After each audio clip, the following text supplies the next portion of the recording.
Hello, it is Wednesday at 2 o'clock Mountain Time, and that means that it is time for Make Stories Matter. With me, I'm Matthew Taylor, and we get together every Wednesday around this time for a quick little chat about story.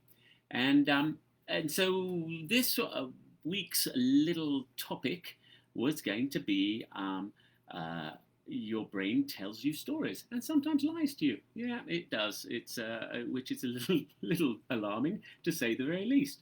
But it's just going to delve a little bit into some of the brain science. A lot of the information that I kind of share, and as I said, it'll be a quick little one today, was from an article that was printed many years ago in one of my favorite magazines, which is Psychology Today, and that is and it was Peter Guber wrote it, and he's one of my favorite guys. There's a book on the just right, yeah, kind of right up here somewhere. There you go, Tell to Win by Peter Guber, and um, and he's a power broker guy out in LA.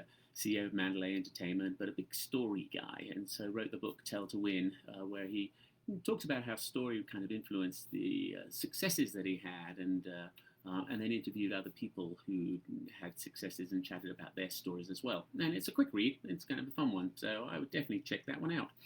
And so in this article, he interviewed a ton of different people. So there was one element that caught me as well, because we talk about how stories really help us be able to remember and recall information. And so there was just a little piece in there that I think is kind of relevant. And it was from Daniel Siegel, who was a clinical professor of psychology in UCLA.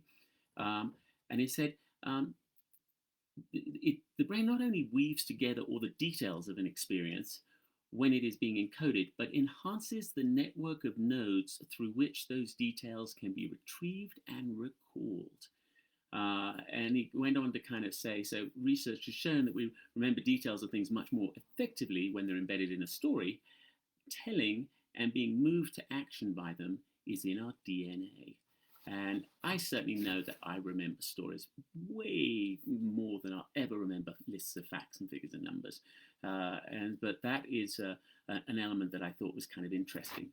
The other part that I was kind of interested in is we think of that we have this coherent kind of thought about events and ideas and recalling, and yet really we don't. It's just not how our brain works. It's all fragmented. There's little pieces in different areas that are contributing, and it has to be kind of drawn together. And there was some work that was done by Michael Gazzaniga that is also work that I was kind of have kind of loved.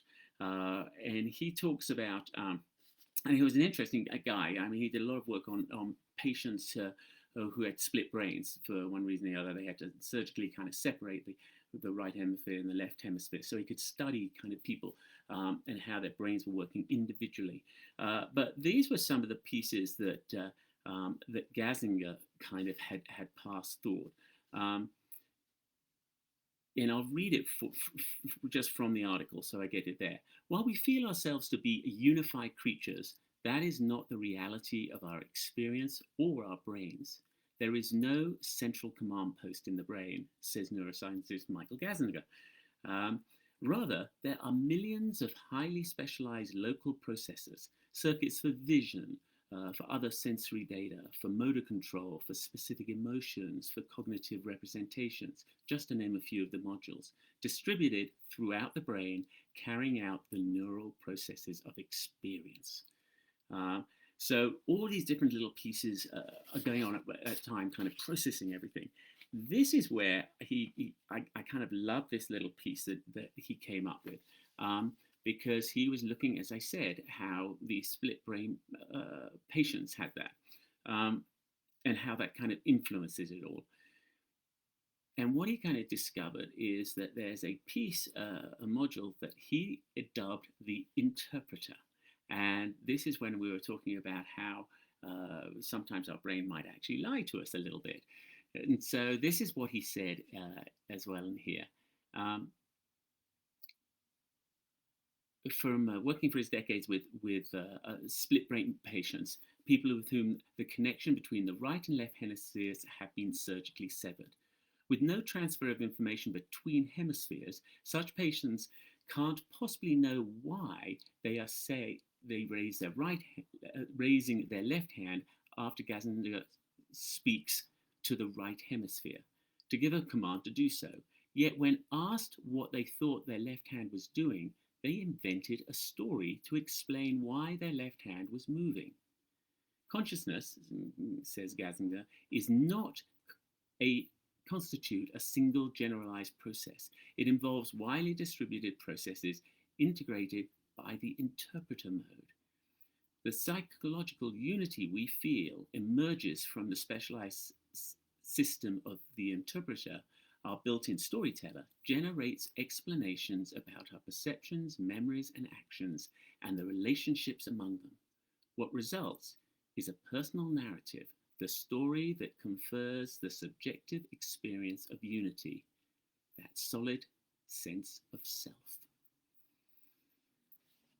But that little interpreter, as he kind of showed, will actually make up a story to make sense of what is happening. It is absolutely the way it kind of works.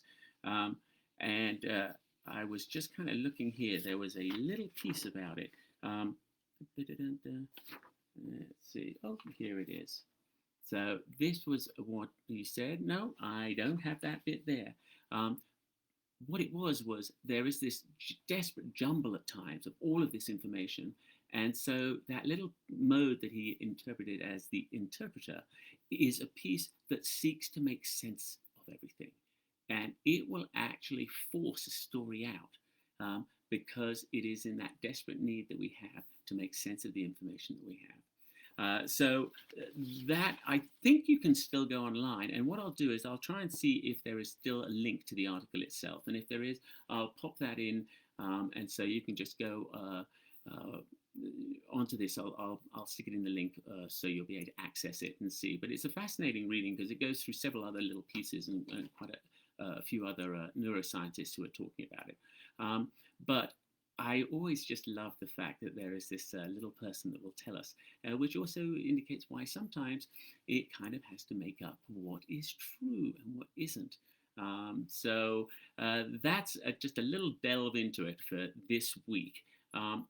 You'll be able to kind of see this again if you haven't been able to watch it live. You can see it on our on my YouTube channel at Matthew Taylor Stories, or you can go to the website, which is matthewtaylor.com.